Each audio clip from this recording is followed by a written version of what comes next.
오늘은 주보에 나와 있는 대로 성탄 축하 예배지요. 12월 24일 23년도 성탄절을 맞습니다. 누가복음 8장 이하의 말씀은 예수님의 탄생의 시각에 들에서 양을 치는 목자들에게 하늘의 천사들이 내려와서 예수님의 탄생을 알려주었고, 그 목자들이 예수님이 이 땅에 탄생하셔서 지금 구유에 누이신 예수님을 나아가서 경배하고, 그리고 예수님의 나심을 선포한 역사적인 사실을 오늘 본문으로 정했습니다. 매년 성탄 때가 되면 아마 여러분의 마음에도 여러 가지 느낌이 많으실 줄 압니다. 그렇지요. 누구와 어디서 어떻게 예배를 드리느냐에 따라서 여러분의 느끼는 감정도 다를 것입니다. 저 같은 경우도 수십 년 동안 이맘때가 되면 성탄 감사 예배에 참여하기도 했고, 그리고 교역자로서 예배를 인도하는 지난 날들을 회상해 봅니다. 참으로 뜻깊은 성탄이 어느 때인가 또 생각해 봅니다. 오늘은 여러분에게 꼭 궁금한 부분을 알려주고 싶어서 오늘 본문을 한 대지로 삼아서 제목을 성탄의 경배와 찬양, 예수님의 탄생하실 때에 경배하는 그리고 찬양하는 무리들이 누구였는가는 것을 말씀해 드리려고 합니다. 그래서 본문에 나오는 대로 목자들의 찬양이 오늘 본문에 나오지요. 이 말씀을 1대지로 말씀을 드리고 2대지로는 오늘 본문 그 밑으로 내려가 보면 예수님이 나으신 지 8일 만에 할례를 받으시고 40일 되었을 때에 할례 후 33일 지난 40일이 지났을 때에 마리아가 산모가 정결 예식을 하려고 예루살렘 성전에 간 일이 있지요. 그 성전에서 시므온과 안나를 만나서 예수님의 탄생을 기념하고 감사하고 찬양하는 그런 기사가 나오지요. 그 말씀이 누가복음 2장 그 오늘 본문 이후에 22절로 39절에 나옵니다. 그리고 3대지로 마태복음에 가서 2장 1절로 12절에 동방박사들의 경배까지 이렇게 3대지로 나누어 말씀을 드리려고 합니다. 자, 목자들의 경배 8절로 14절에 목자들의 경배가 나오는데 어떻게 나옵니까? 천사들의 알려주는 장면이 나오지요. 그리고 15절로 20절에는 베들레헴 마구간에 가서 예수님을 찾아 경배하는 목자들의 모습이 나옵니다. 목자들의 경배, 금방 우리 장로님과 더불어 찬양도 했습니다마는 그 근처 들판에서 목자들이 밤에 양떼를 지키고 있었다. 이 부분에 가서도 긴 말이 많지만 오늘 설교를 제가 길게 하면 늙은이의 수치라고 할 테니까 간단하게 그냥 지나가겠습니다. 하여간 양떼들이 그 들에서 목자의 돌봄을 받고 있었는데 그 목자들에게 하늘의 천사가 내려와서 알려주었다.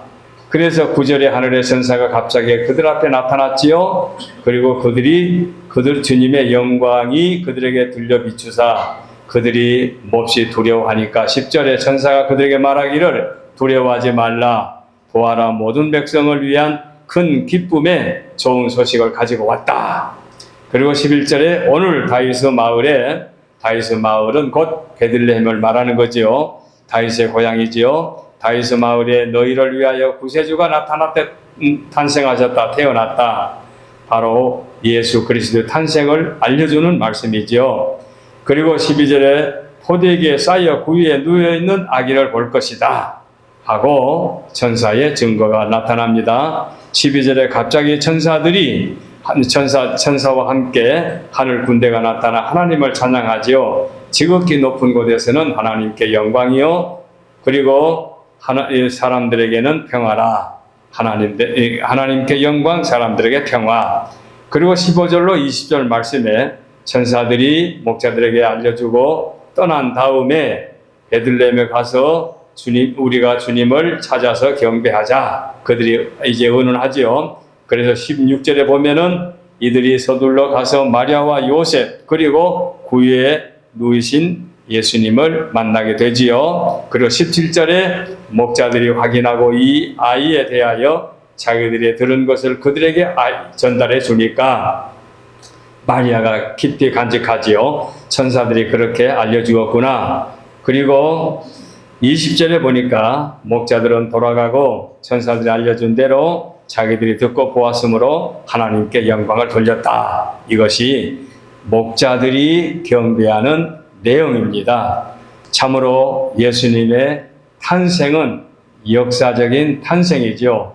어디서 어떻게 전해오는 전설에 의하면 뭐가 어떻게 됐다 이런 식이 아니고 분명하게 어느 장소에 어떻게 탄생하였다라고 하는 역사적인 사실이 예수님의 찬양이지요. 탄생의 역사지요.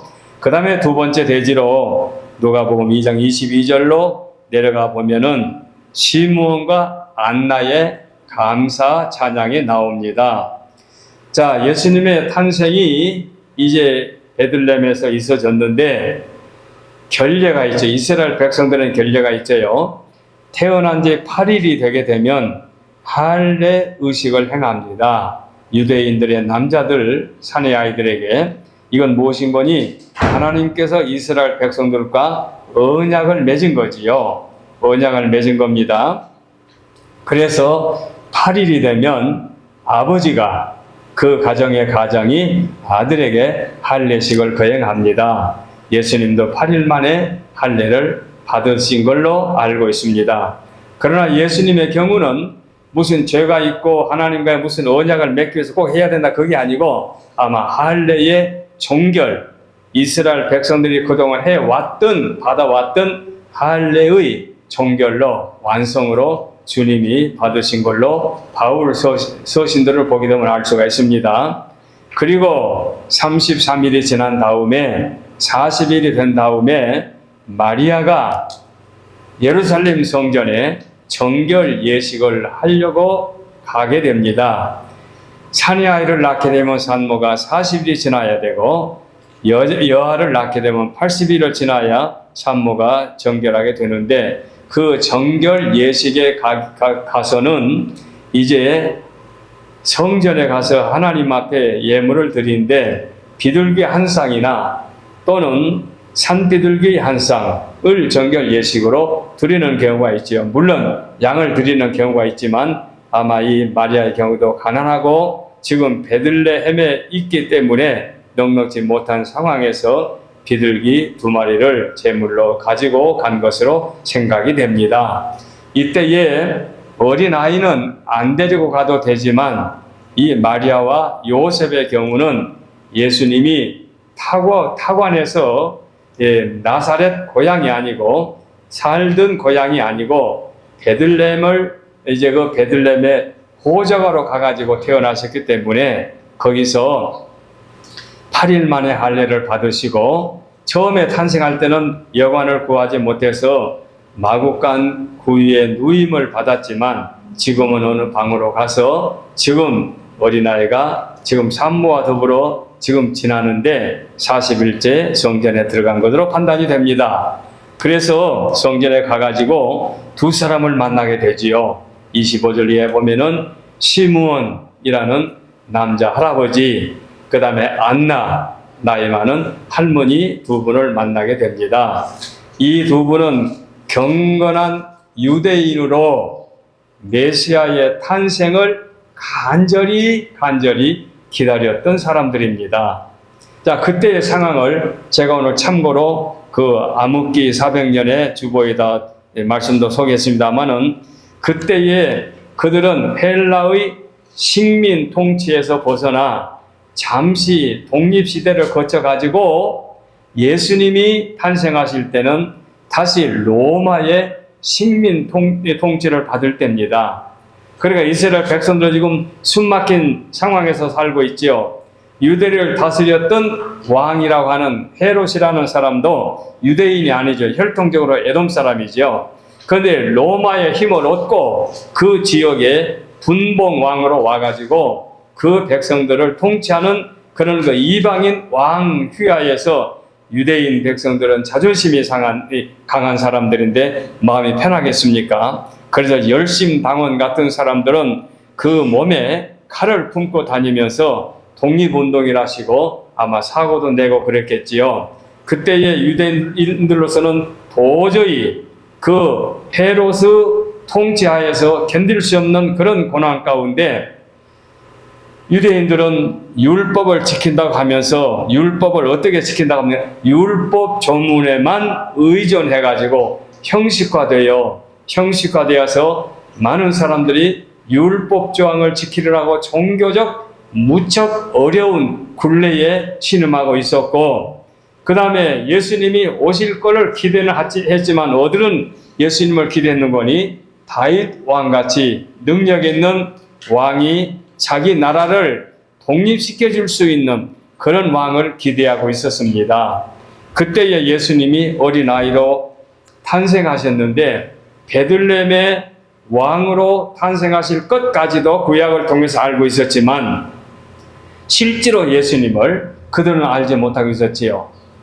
깨닫지 못했지요. 그래서 그 암흑시대와 같은 혼란기에 이스라엘 백성들은 자포자기한 사람들도 있고 로마에 아부한 사람도 있고 율법에 얽매인 사람도 있고 굉장히 어려운 그런 시대에 시므온과 안나는 성전에서, 시므온 같은 경우는 성령의 충만함을 받아가지고 성령께서 뭐라 약속했는 거니 네가 나이가 많지만 내가 약속한 메시아를 보낼 터인데 그 메시아를 만나고 난 다음에 너는 세상을 떠날 거다. 이런 그 소식을 듣고 예수님을 자기가 죽기 전에 만날 것을 고대하고 있었던 사람이지요. 그런데 예수님 나신 지 40일 만에 마리아가 요셉과 함께 예수님을 안고 온 것을 보고 단번에 깨닫고 예수님을 품에 안고 하나님께 감사하며 찬양을 돌렸지요. 하나님, 이제는 죽어도 원이 없습니다. 그렇게 고대하던 왕을 보내주셨고 만나게 해주셨으니 감사드립니다 하면서 안나의 찬양이 나오게 됩니다. 시므온의 찬양이 나오게 됩니다. 이어서 안나가 나오는데 안나 역시 나이 많은 그런 할머니로 이제 87세로 성경에 84세로 나오지요. 그때는 그 여자들이 결혼할 때에 15살을 전후해서 결혼했는데 7년 동안 남편과 가정을 꾸리고 살다가 남편이 결혼한 지 7년 만에 세상을 떠나고 그 후로 계속하여 홀로 사셨습니다. 그리고 84세가 되었습니다. 그러니까 무려 80년 가까이 그는 홀로 그렇게 살면서 예수님을 기대했던 60년 가까이 그렇게 홀로 살면서 하나님께서 약속해 주신 메시아를 기다렸던 그런 여인이었지요. 그래서 안나도 함께 시몬과 같이 예수님을 안고 기도하면서 기다렸던 예수님을 찬양하게 된 겁니다. 성전을 떠나지 않고 금식하며 기도함으로 예수님을 고대하고 드디어 만나게 된 거지요. 그래서 시므온과 안나가 예수님을 만나서 찬양하고 감사하고 경배하는 기사가 그 다음에 이어지게 되지요. 자, 그러면 여기서 두 대지로 누가는 종교를 합니다. 그런데 사복음을 보게 되면 마가복음하고 요한복음에는 예수님의 탄생을 기록하지 아니했고 마태복음에 기록되어 있거든요. 근데 마태복음에 기록된 그 마태가 기록한 말씀을 보게 되면 예수님의 탄생이 분명히 역사적으로 언급을 하고 기록을 했는데 목자들의 경배가 생략되고 누가복음에 생략된 동방박사의 경배가 기록되어 있지요. 우리도 이렇게 알고 있으니까. 그런데 바로 그 말씀이 마태복음 2장 1절로 12절에 나온 말씀이지요. 자, 그 동방 박사들은 동방에서 유대 땅으로 와가지고 예루살렘으로 와서 헤롯 왕을 만나 가지고 유대인의 왕으로 나신 이가 어디 있습니까? 라고 하니까 헤롯이 당황하지요. 그래서 이제 사람들을 불러서 물어봅니다. 그러니까 아마 성경에 보면 베들레헴에서 나실 거라고 예언해 놓았습니다. 그 미가서에 나온 말씀이지요. 그러니까 헤롯이 뭐라 말합니까? 가서 아이를 찾아 경배하고 돌아가는 길에 나에게 알려주시면 나도 가서 경배하겠습니다. 이렇게 해서 동방 박사들이 그 궁궐에서 나왔는데 자기들의 앞서 인도했던 별이 문득 나타나서 그들을 베들레헴으로 인도해 주셨지요. 그래서 박사들이 베들레헴에 가서 구유에 있는 예수님이 아니고 방에 있는 집에 있는 예수님을 만나서 예물을 드리고 보배압을 드리고 그 경배하고 돌아갈 때는 헤롯에 들리지 않고 거국으로 돌아갔다. 이렇게 나옵니다. 자, 이렇게 세대지를 제가 쉽게 정리해야 되는 이유는 우리가 이 부분에서 도대체 마태복음에 기록된 말씀을 보게 되면 동방박사가 간 다음에 헤롯이 속은 줄 알고 그 지역에 있는 2살 이하의 사내 아이들을 모조리 죽여버리거든요. 그런데 그 죽기 전에, 그 죽음을 면하기 전에, 하나님께서 요셉에게 현몽하여 말하기를 헤롯이 아이를 죽이려 하니 애굽으로 피난을 가라. 그 당시에는 또 애굽에도 유대인들이 많이 가서 살고 있으니까.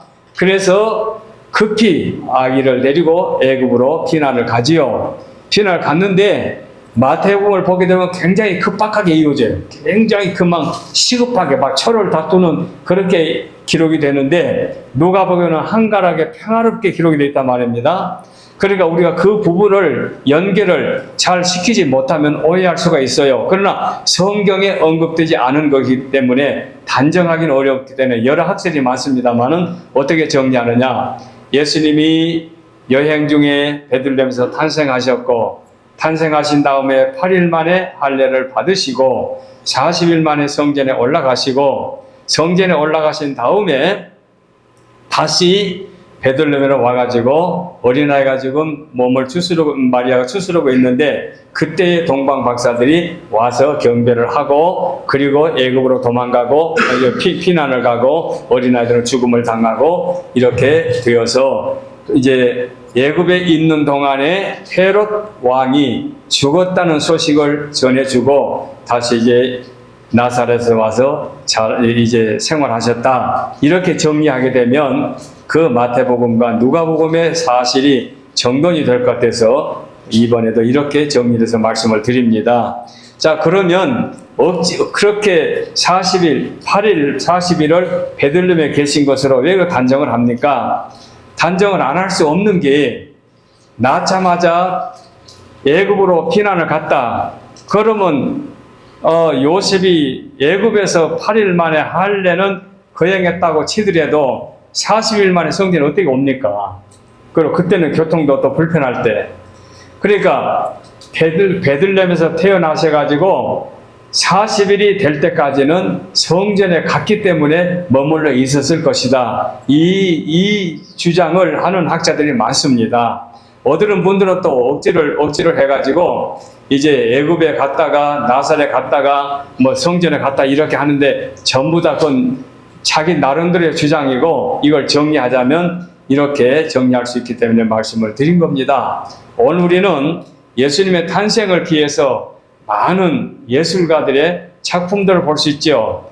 화가들을 통해서 성화가 많이 나와 있고 음악가들을 통해서 찬양과 경배와 캐롤이 많이 나와 있고 또는 글을 쓰는 문인들을 통해서 또는 작품, 문학 작품이 많이 나와 있죠. 근데 그 모든 것은 예수님의 탄생을 기념하고 감사해서 나름대로 예술적 작품을 만든 거고 우리는 순수하게 나의 주, 나의 하나님이 우리를 구원해 주시려고 이 땅에 주님을 보내주실 때에 그렇게 보내주신 사건을 역사적인 사건이기 때문에 이렇게 정리를 해서 우리 마음속에 모시고 사는 것이 우리 그리스도인들의 소중한 믿음의 가치라 생각해서 오늘도 이렇게 말씀을 드립니다. 이제 여러분들이 앞으로 세상의 다른 친구들과 더불어 대화할 때에 동방 박사가 또는 목자가 언제 방문했느냐 하게 되면 오늘 제가 드린 말씀을 이렇게 정리해서 말씀을 드리면 아마 납득이 갈 줄 알아서 여기까지 말씀을 드립니다. 기도하겠습니다.